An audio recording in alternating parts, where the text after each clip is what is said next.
Chronique du patrimoine.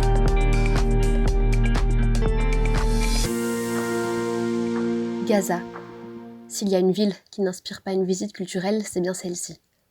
Il s'agit plutôt d'une ville de souffrance, de guerre et de destruction.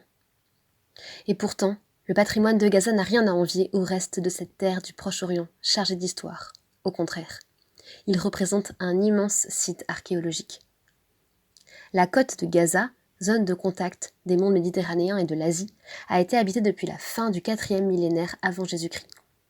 La ville de Gaza est fondée au milieu du 2e millénaire, puis le port de Blachia, qui voit le jour au 8e siècle avant Jésus-Christ. Dès lors, Gaza se trouve à la croisée des routes commerciales qui traversaient la Méditerranée orientale. C'est un véritable trésor archéologique qui témoigne du passage des peuples à travers les siècles. Égyptiens, Assyriens, Babyloniens, Perses, Grecs, Nabatéens, Juifs, Romains, Byzantins, et les dynasties islamiques, des Omeyyades, des Abbassides et des Fatimides. Au premier temps du christianisme, la bande de Gaza constituait un foyer religieux actif. En témoignent les nombreux sites chrétiens, qui font l'objet de projets de restauration et de mise en valeur, et qui concentrent aujourd'hui les inquiétudes des archéologues quant à leur sauvegarde face à la guerre. 4 sites chrétiens sont particulièrement exceptionnels.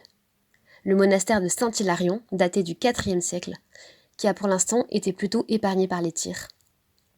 L'église byzantine de Jabalia et l'église de Saint-Porphyre, qui date du 5e siècle, et qui ont toutes deux été touchées par des tirs en octobre 2023.